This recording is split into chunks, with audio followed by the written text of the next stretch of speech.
السلام علیکم ورحمۃ اللہ وبرکاتہ۔ الحمدللہ رب العالمین والصلاة والسلام علی من ارسلہ اللہ رحمۃ للعالمین وعلی آلہ وصحبہ اجمعین، اما بعد۔ اعوذ باللہ من الشیطان الرجیم، بسم اللہ الرحمن الرحیم۔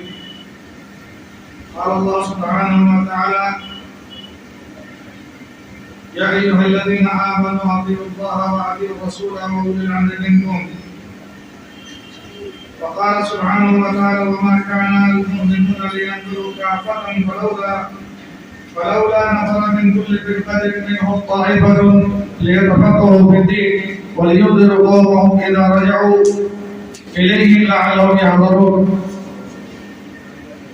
وقال النبي صلى الله عليه وآله وسلم: الدين والنصيحة. قلنا لمن؟ قال لله ولكتابه ولرسوله ولأئمة المسلمين وعامتهم. معزز حاضرین، علماء کرام، مہمان نظام، میں زیادہ تر تمہیدی کلمات میں دخل اندازی نہیں کرتا ہوں۔ میں چاہتا ہوں کہ وقت کو بچاتے ہوئے اپنے سوچے موضوع پہ آ جائیں۔ جیسے کہ آپ سب نے سنا ہے کہ میرا موضوع ہے النصیحہ لأئمة المسلمین۔ یہاں جتنے بھی بیٹھے ہوئے ہیں الحمدللہ ائمہ کرام ہیں، سب ائمہ ہیں، سب امام ہیں۔ اور یہ بھی جان لے کہ امام دو طرح کے ہوتے ہیں، ایک امام الدلالہ والارشاد، اور ایک ہوتا ہے الامام الامراء والحکام لتنفیذ الشریعہ۔ امراء دو طرح کے ہوتے ہیں، امام دو طرح کے ہوتے ہیں۔ ایک امام وہ ہوتے ہیں جو زبان کے ذریعے سے، عمل کے ذریعے سے لوگوں کے درمیان ارشاد اور دعوت کا کام کرتے ہیں، دعوت اور تبلیغ کا کام کرتے ہیں، ان کے جاہلوں کو سکھاتے ہیں، ان کے انپڑھوں کو پڑھاتے ہیں، اور ان کے ملکوں کو تعلیم سے آشنا کراتے ہیں۔ اور ایک امام وہ ہوتا ہے کہ ان ملکوں کے اندر جب ملک کا زیادہ آ جاتی ہے، جب یہ علماء کی بات نہیں مانتے، علماء کی قدر نہیں کرتے، اسلامی تعلیمات کو پشت پوش ڈالتے، اسلامی تعلیمات کا مذاق اڑانا شروع کر دیتے ہیں، اسلامی تعلیمات کو کھلواڑ بناتے ہیں، اس کو ناقص اور کمزور سمجھتے ہیں، اور اسے ڈرنے کے ذریعے سے تنفیذ کرتے ہیں کہ نماز کا وقت ہے، دکانیں بند کرو گے، صلاۃ میں پیچھے ڈال دیں گے، یہ نماز کا ٹائم ہے، تم نماز کے لیے وقت نکالو گے یا تمہیں جیل میں ڈال دیں گے، یہ تعلیم کا وقت ہے، تم پڑھو گے یا تمہیں ایک بار میں کھلا کرنا یا تمہارا کھانا بند کر دیں۔ تمہیں اگر شرابیں پی، تمہیں بہت منع کیا گیا، اگر شرابیں پینا نہیں چھوڑو گے تو کچھ امام ایسے بھی ہیں کہ پولیسوں کے ذریعے سے 70-80 گولی لگوا دیں گے اور اس کا بگاڑ نہیں سکتے۔ مولوی ہوگا اس کی کہا ہوگا ہمارا کیا باول ہے، لیکن اللہ تعالیٰ نے دو طرح کے سلطہ رکھے ہیں، اور دونوں طرح کے سلطہ سے کبھی خطا ہوتی ہے، غلطی ہوتی ہے، اس خطا اور اس غلطی میں ان کو نصیحت ہونی چاہیے، ان کو بتانا ہی چاہیے، مگر بتانے کا انداز اور طریقہ کیسا ہو، یہ بھی قرآن اور سنت کے اندر بڑے سنہرے حروفوں میں لکھا گیا ہے اور بتایا گیا ہے۔ میں اپنے تقریر کا آغاز اور مشائخ اور علماء کرام کے نام کروں گا اور کہوں گا جو دعوت اور تبلیغ کے راستے میں یا کسی بھی سخت موقف میں ڈرتے ہیں اور بہت زیادہ پریشان ہو جاتے ہیں، تھوڑی سی مخالفت پر، اللہ سے مخالفت پر وہ اپنے آپ کو اس طرح ڈرا لیتے ہیں، اس طرح سے خوف میں مبتلا ہو جاتے ہیں کہ کلام پڑھانے سے بالکل سہم جاتے ہیں اور کام کرنا چھوڑ دیتے ہیں کہ نہیں ہمیں اور کام نہیں کرنا ہے، یہاں کام کرنے کا کوئی کام ہی نہیں۔ بہت سارے علماء کرام نے اچھی بات بتائی کہ کام کے لیے ریا اور قوم کے لیے کام کرتے ہیں، پھر آپ کو کام پہ جانے کی ضرورت نہیں. آپ کرنے دے کر انسان بن جائے ہم اس کام کو لے کر ہم کیا کریں گے؟ اس کام کی ضرورت ہی نہیں. نکما بنے گا وہ بہتر رہے گا. لیکن کام کے پیچھے ہمارے جو مقاصد ہیں وہ ہے اللہ رب العالمین کی رضا، وہ ہے خود کو جہنم کی آگ سے بچا کر جنت میں لے جانا، اپنے پورے قبیلے اپنے علاقے اور اپنے آس پاس کے لوگوں کو جہنم کی آگ سے بچانا. یہ دعوت، یہ کام، یہ معمولی کام نہیں ہے، انبیاء والا کام ہے، یہ رسولوں والا کام ہے، علماء راستہ والا کام ہے. علی ساتھیو، اس لیے کہتے ہیں ہر موڑ پہ گھوم کے کیوں کرتے ہو؟ ہر موڑ پہ گھوم کے کیوں کرتے ہو؟ جب اتنا ہی ڈرتے ہو پھر گھر سے باہر کیوں نکلتے ہو؟ ہمیں دعوت کے راستے میں رکاوٹ ہوگی، دعوت کے راستے میں رکاوٹ ہوگی. یہ بات پرانی ہے، آج کوئی نہیں کہا نہیں، پرانی باتیں ہیں. اللہ کے رسول صلی اللہ علیہ وسلم کے راستے میں رکاوٹیں بنی. آپ کو 3 سال لگاتار بائیکاٹ کی زندگی گزارنی پڑی. علماء ہیں آپ کو زیادہ بتانے کی ضرورت نہیں ہے. آپ کے اندر ایمان کا اگر شرارت موجود ہے، ائمہ کرام کو کہوں گا جسم کے رونگٹے کھڑے ہو جائیں گے، جسم کے رونگٹے کھڑے ہو جائیں گے. ہمیں بلانے کی ضرورت کیوں پڑے گی؟ آج دکھ ہوتا ہے. کوئی ایسا کام بتائیے جس کام میں ایک درجن سے کم علماء ہوں. کوئی ایک کام بتائیے ضلع کے اندر کرو، ہر گھر میں عالم ہوگا، ہر گھر میں مولوی ہوگا. پھر بے نمازیوں کی تعداد بڑھتی جا رہی ہے. ہمیں توحید کا سمجھ ہی نہیں.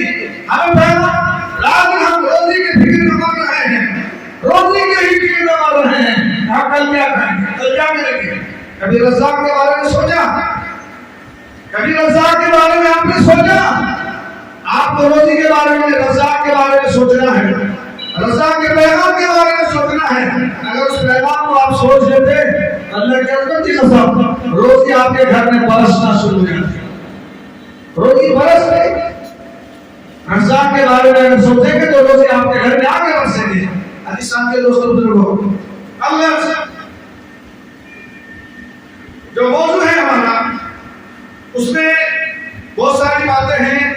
اس کے اختصار کے ساتھ میں کہنا چاہوں گا کہ نصیحہ معلم بارز من معالم الاخوہ الاسلامیہ، اسلامی اخوت اور بھائی چارے کا بہترین ایک سلوک ہے، ایک شعار ہے نصیحت. وہی میں کمال ایمان، اور نصیحت کرنا ایمان کے مکمل ہونے کی دلیل ہے. وہ تمام الاحسان اور لوگوں کے ساتھ احسان کرنے کا ایک ذریعہ ہے. اس غایت الایمان المسلم حتی یحب لاخیہ ما یحب لنفسہ. کسی بھی مومن انسان کا ایمان اس وقت تک مکمل نہیں ہوگا جب تک وہ اپنے لیے وہ چیز پسند نہ کرے جو اپنے بھائی کے لیے پسند کرے.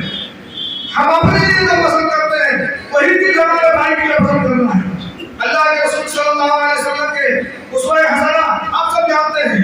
حضرت فاطمہ رضی اللہ تعالیٰ عنہا کے پوچھتی ہے، اللہ کے رسول صلی اللہ علیہ وسلم، لوگ آپ کو تانے کیوں مار رہے ہیں؟ بابا آپ کو لوگ مار پیٹ کیوں کر رہے ہیں؟ آپ کو کیوں ستا رہے ہیں؟ فاطمہ کے ابو نے فاطمہ کو جواب دیا، اس کہا بیٹی اس لیے لوگ مجھے ستاتے ہیں، اس لیے لوگ مجھے مارتے پیٹتے ہیں. میں لوگوں کے خبر پکڑنا چاہتا ہوں. لوگ آنے ڈھونڈے آپ کی طرف تک جاتے ہیں اور میں لوگوں کو آگے گرنے سے روک رہا ہوں. لوگ بدعت آگے گرنے چلے جا رہے ہیں، میں چاہتا ہوں خبر پکڑ کر اس کو کھینچ کر جنت پہ ڈال دوں. یہی میرا ذمہ ہے. وما انا مؤمنهم الا ان يؤمنوا بالله العزيز الحكيم. اللہ ہر ایک پر عزیز اور غفار بنانے کا نتیجہ یہ ہے کہ لوگ اسے آگ میں ڈھونڈنا چاہ رہے ہیں، اس کو آگ کے آگوش میں سلانا چاہ رہے ہیں. آپ وہ ہیں کہ لوگوں کو جہنم کی آگ سے نکال رہے ہیں. آج ہمارے وہ ائمہ کرام جن کو سیاسی ذمہ داری دی گئی ہے، وہ ائمہ کرام چاہے ملیا ہو، سمیتی ہو، گاؤں کا ممبر ہو، چاہے پنچ ہو، جو بھی ان کو چھوٹی چھوٹی ذمہ داریاں دی جاتی ہے، گاؤں کے حد تک دی جاتی ہے. کیا ان کی ذمہ داری نہیں؟ ان کے ذمہ داری سے یہی ہے، آدھار کارڈ لاؤ، آدھار کارڈ لاؤ، پین کارڈ لاؤ اور ووٹر کارڈ لاؤ. سدھار کرتے ہیں. کیا سدھار ہو گئے لوگ؟ تم سدھار تم خود نہیں سنتے ہوئے ہو. تمہارا ایمان بگڑا ہوا ہے، تمہارا ایمان بگڑا ہوا ہے. تو پہلے خود کو ایک مسلم ممبر بنا کر دکھاؤ. تم خود کو جہنم کی آگ سے بچا کر دکھاؤ، تو خود کو پہلے اپنے کیا کہتے ہیں اپنے اسلام کو پہچان دلا کر دکھاؤ۔ جی ساتھیو، ضرورت ہے، آپ ایک آدمی نہیں ہیں، آپ اپنا سماج چنتے ہیں، آپ تو پورا سماج چنتے ہیں، پورا سماج چننے کے بعد ہی آپ گاؤں کے سماج کے ممبر بنتے ہیں، اس لیے آپ کا بہت اونچا مقام ہوتا ہے۔ آپ کی ذمہ داری ہوتی ہے کہ جو چیز آپ نہیں جانتے علماء سے رجوع کریں، علماء سے لگا رہیں۔ مگر صحیح کہا حسن نے، مولانا عبداللہ صاحب نے، کہ لوگ اپنا ایک فکر بنا لیے ہیں کہ مسجد اور مدارس کے لیے الگ طبقہ رہے گا اور سیاست اور راجنیتی کے لیے دوسرا طبقہ رہے گا، جو ان پڑھ رہے گا، جس کو شریعت کا اللہ علم نہیں رہے گا۔ کتنے دکھ کی بات ہے، ایک آدمی بڑے پڑھے لکھے ہوتے ہیں، بڑے پڑھے لکھے پر انگلش بولتے ہیں، مگر اسے وضو کے بعد کی دعائیں نہیں معلوم ہے، مسجد میں گھسنے کی دعائیں نہیں معلوم ہے، بستر میں لیٹنے کی دعائیں معلوم نہیں ہے۔ ایسا کیوں؟ یہ تمام چیزیں ضرورت ہے یا نہیں؟ ضرورت ہے۔ علی ساتھیو، اللہ کے بھائی چارگی کا بہترین ذریعہ ہے۔ حضرت تقیب الداری رضی اللہ تعالیٰ عنہ کہتے ہیں کہ نبی کریم صلی اللہ علیہ وسلم نے فرمایا دین و نصیحہ، بولنا لیوان، ہم نے کہا کس کے لیے؟ اللہ کے رسول صلی اللہ علیہ وسلم نے فرمایا للہ، اللہ کے لیے۔ جو بھی کام آپ کریں پہلے اللہ کے لیے کرنا، اللہ کے لیے ہونا چاہیے۔ اور اللہ کو نہیں جانتے ہیں، اللہ کے اوصاف کیا ہیں، اللہ کے افعال کیا ہیں، اللہ کے تعالیٰ کی طاقت کیا ہیں، ان کے نام کیا ہیں، ہم اللہ کے بارے میں جانتے ہیں۔ ہم نے اللہ کو ویسا ہی سمجھا جیسے برادر نے وطن کا تصور ہے، جیسے ہمارے برادر نے وطن سمجھتے ہیں، ہم اللہ تعالیٰ کو ویسے ہی سمجھتے ہیں۔ ایسا نہیں ہے، ہمارا تصور یہ ہونا چاہیے کہ کائنات کا صرف ایک ہی خالق اور مالک ہے، اور وہی رازق ہے، اور وہی زندگی اور موت کا مالک ہے، اسی کے لیے ساری عبادتیں خاص ہیں، چاہے نظر نیاز ہو، چاہے قربانیاں ہو، چاہے رکوع سجود ہو، چاہے دعائیں ہو، عرضیاں جتنی بھی ہو، یہ الہ کے لیے خاص ہے۔ کے جو تصورات ہیں، ہم اسی تصور کو اپنا عقیدہ بنائے بیٹھے ہیں، تو ہمارے پاس جو نہیں ہوگا کہ اللہ ہر جگہ موجود، ہر بندے میں موجود، ہر چیز میں موجود، نعوذ باللہ، اللہ اتنے کریے نہیں۔ اللہ کا تصور سمجھے، ایمان باللہ کو سمجھیے، اللہ رب العالمین کا تصور کیا ہے۔ وَلِكِتَابِهِ، جب اللہ کو ہم سمجھے تو اللہ کی کتاب کو سمجھنا ہوگا۔ ہم کیا سمجھے؟ اللہ کی کتاب کو ہم کتنا سمجھے کہ کوئی بستر میں پیشاب کرے تو تعویذ بنا کر اس کے قبر میں پہنا دو، کوئی مر نہیں رہا ہے اس کے پاس سورہ یاسین پڑھ کے اس سے بھوکا ہو یا اس کے پاس پڑھ کے سنا تو جلدی مر جائے گا، کوئی شفا نہیں پا رہا ہے اس کے پاس سورہ ملک پڑھو تو شفا یاب ہو جائے گا۔ اس طرح سے ہم صرف اتنا ہی سمجھے گا قرآن کو نہیں، بولے کتاب ہی کا مطلب ہے اس چٹھی کے اندر، اس کتاب کے اندر اس کائنات کو بڑے خوشیلے اور چلاکی کے ساتھ چلانے کا پورا نظام موجود ہے۔ اس میں سیاست بھی ہے، اس میں عدالت ہے، اس میں انصاف ہے، اس میں بھائی چارگی ہے، اس میں احسان ہے، اس میں ساری چیزیں موجود ہیں۔ عزیز ساتھیو، اس لیے اللہ کی کتاب کو بھی سمجھنا ہوگا۔ کتنے لوگ ہیں بڑی بڑی ڈگریاں رکھتے ہیں، قرآن کی آیتوں سے پوچھو آپ نے کبھی قرآن پڑھی ہے؟ قرآن تو سنی ہے، کبھی تراویح میں کسی امام کے بجائے سن لی ہے؟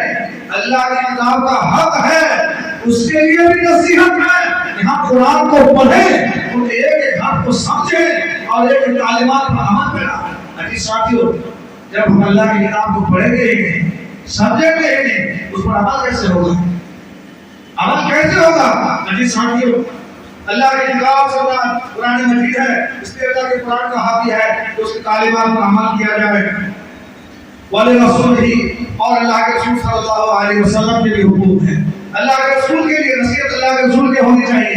اللہ کے رسول صلی اللہ علیہ وسلم کے لیے نصیحت کا مطلب یہ ہے کہ آپ کے نام پر آپ کے اندر غیرت جاگے۔ آج اللہ کے رسول صلی اللہ علیہ وسلم کا کارٹون بنا کر دنیا میں مذاق بنایا جا رہا ہے، اور کروڑوں میں نہیں، لاکھوں میں نہیں، اربوں میں اس کے ماننے والے، رات اور دن صبح و شام اس کے کلمہ پڑھنے والے، ان کے جسم میں ذرہ برابر آنچ نہیں آتا۔ کیسی محبت ہے تمہاری اپنے نبی کے نام؟ بھلے رسول ہی کا مطلب سمجھتے ہیں، بھلے رسول کا مطلب یہ ہوگا کہ اللہ کے رسول صلی اللہ علیہ وسلم کے جتنے اوامر ہیں وہ سب سرے تسلیم خم کر کے اسے مان لیا جائے. جتنے اوامر ہیں, جتنے کاموں کے کرنے کا حکم دیا اللہ کے رسول صلی اللہ علیہ وسلم, سب کو مانا جائے. آپ نے جن جن کاموں سے روکا ہے ان سے رک جائیں, اور جو تمام باتیں ہیں غیب کے تعلق سے بتائے ہیں, جنت کے تعلق سے, جہنم کے تعلق سے, عذاب قبر کے تعلق سے, قیامت کے نشانوں کے تعلق سے, جتنے غیبی امور کے تعلق سے اخبار بھی ہیں, خبریں بھی ہیں, اس سب کی تصدیق کیا جائے, اس سے سچا مانا جائے. آسمان زمین اپنے جگہ سے ڈل جائے تو ایمان نہ رکھنا بہت ممکن ہے, لیکن محمد رسول اللہ صلی اللہ علیہ وسلم ایک بات کہہ دے اور نہ بولے کہ ہمارا ایمان نہیں ہونا چاہیے. ایسا ہی ہونا چاہیے کہ محمد کی زبان سے جو بات نکلتی ہے وہ دنیا میں اس کا وجود ہو کر رکھتی ہے, وہ رائے ہونے والا نہیں ہے. حدیث ساتھیو, آپ کے سارے اخبار سچے ہیں, آپ کے تمام فرمودات قابل عمل ہیں, آپ کے سارے منہیات جن کاموں سے آپ نے روکا ہے ان سے رکنا نہایت ہی ایک مسلم کے لیے ضروری ہے. اور سنیں, چوتھی بات محمد رسول اللہ کے حق کی بات ہے کہ آپ دنیا میں رہتے ہوئے جو بھی عبادت اور بندگی کریں, جو بھی کام کریں, اللہ کو خوش کرنے کے لیے, راضی کرنے کے لیے جو بھی معاملہ اپنائیں, اس میں طریقہ ہو امام الانبیاء کا طریقہ ہو. یہی وہ رسول ہی کا مطلب ہے. الدین و نصیحت رسول ہی کا یہی مطلب ہے کہ چار دن میں آپ کا پختہ یقین ہونا چاہیے, اس پر آپ کو اٹل رہنا چاہیے. اللہ کے رسول کے تمام کیے گئے خبریں یہ سچی ہیں, اللہ کے رسول کے سارے فرمودات قابل عمل ہیں. آج کتنے لوگ ہیں جو تاریاں بیٹھتے ہیں, تاریاں بیٹھنے سے مذاق بنایا ہے, بعض لوگوں نے فیشن بنایا ہے, بعض لوگوں سے کاروبار بنایا ہے, بعض لوگوں نے اسے کاروبار بنایا ہے. اگر داڑھی نہ رکھے اور بازار سے چلنے کے لیے جائیں, ہم چلنے نہیں دے رہے, یہ کون آیا ہے؟ حدیث ساتھیو, اس لیے اللہ کے رسول صلی اللہ علیہ وسلم کے حقوق سمجھنا چاہیے, طریقہ محمد رسول اللہ کا استعمال ہونا چاہیے کہ ہر امام کو کرنا چاہیے, چاہے امام سیاسی ہو, چاہے امام مدارس اور مساجد ہو, چاہے گاؤں کے امام ہو. حدیث ساتھیو, ہمیں تو نگاہ ہے نہیں, ہمیں نگاہ جاتی کا بات تو سنتے ہیں, بہت سارے لوگ سو رہے ہیں. وجہ یہ ہے کہ جاننا نہیں چاہتے. غافل اور غفلت یہ دونوں کی دلیل ہوتی ہے, اور جو جاننا نہیں چاہتا محفل میں حاضر ہی نہیں ہوگا, نہیں سنیں گے, نہیں آئیں گے, وہ بھی غافل ہے. اور جو محفل میں آتے ہیں آ کے سو جاتے ہیں, وہ بھی غافل ہیں کہ ہم نہیں سنیں گے. عزیز ساتھیو, غافلی میں نام نہ رکھیں, چوکس رہیں, مومن ہمیشہ چوکس رہے گا. عزیز ساتھیو, اسی طریقے سے اللہ کے رسول صلی اللہ علیہ وسلم کی اس حدیث کریمہ میں جو امام غنی الطاری رضی اللہ عنہ کی ہے کہ اللہ کے رسول صلی اللہ علیہ وسلم نے فرمایا ائمۃ المسلمین, یہ حکمران طبقہ ہوتے ہیں. ائمۃ المسلمین یہ حکمران طبقہ ہے, اور اللہ تبارک و تعالی نے خاص کر کے اہل ایمان کو حکم دیا ہے کہ حکمران طبقے کی مخالفت حتی الامکان نہ کیا جائے. یا ایھا الذین آمنوا اطیعوا اللہ واطیعوا الرسول, سب سے پہلے اللہ کی بات, اللہ کی فرما برداری کی جائے, اور اس کے ساتھ ساتھ رسول کی فرما برداری کی جائے. اللہ رسول کے فرما برداری کے بعد ایک دروازہ آتا ہے, وَأُولِي الْأَمْرِ مِنْكُمْ, تم میں سے جو اہل پاور ہیں, جو طاقتور ہیں, جن کے ہاتھ میں حکم ہے, یہ دو طبقہ کے لوگ ہوتے ہیں. ایک طبقہ صرف ٹوپیاں والا طبقہ ہے, جن کے سروں پہ ٹوپیاں ہوتے ہیں, کرتے پاجامے میں ہوتے ہیں, سفید پوشاک کی ہوتی ہے, جن کو علماء کرام کہا جاتے ہیں, جن کو طلباء کرام کا تعبیر کیا جاتا ہے. امت کے ایک چوبندی یہ ہے. حدیث ساتھیو, ان کی باتیں آج ہم کہاں تک مانتے ہیں اور ان کی قدر ہم کتنا کرتے ہیں, ہمیں سے ہر شخص کو پتا ہے, ہر شخص پتا ہے. مولوی صاحب آپ خطبہ تو دے سکتے ہیں لیکن سود پر تقریر نہیں کر سکتے. سود میرے دادا کا خاندانی پیشہ ہے, خبردار اس پر جو تقریر کرے آپ کی خاتمت خلافت بند کرا دیں گے. آپ گاؤں کی خطیب نہیں دے سکیں گے, آپ سود پر تقریر نہیں کر سکتے, آپ زنا کی تباہ کاریوں پہ آپ تقریر نہیں کر سکتے. اس لیے کہ نوجوانان قریہ, اس گاؤں کے آدھے سے زیادہ نوجوان اس غلط کام میں مبتلا ہے. اس لیے اگر آپ ایسا کریں گے ہم کو خطیبی سے بات ہو جائے گی. عزیز ساتھیو, کہاں ہیں ہم علماء کرام کی باتوں کو کہاں تک توجہ سے سنتے ہیں اور کام کام پھیلو اور مقام دیتے ہیں، پوزیشن دیتے ہیں. ضرورت ہے نصیحت لینا ہے، علماء کرام کے قریب آنا ہے، ان کے باتوں کو توجہ سے سننا ہے. آدھا ایمان دین تمہارا اسی کے پاس ہے، پورا آخرت تمہاری، پوری آخرت تمہاری علماء کرام کے ساتھ ہے.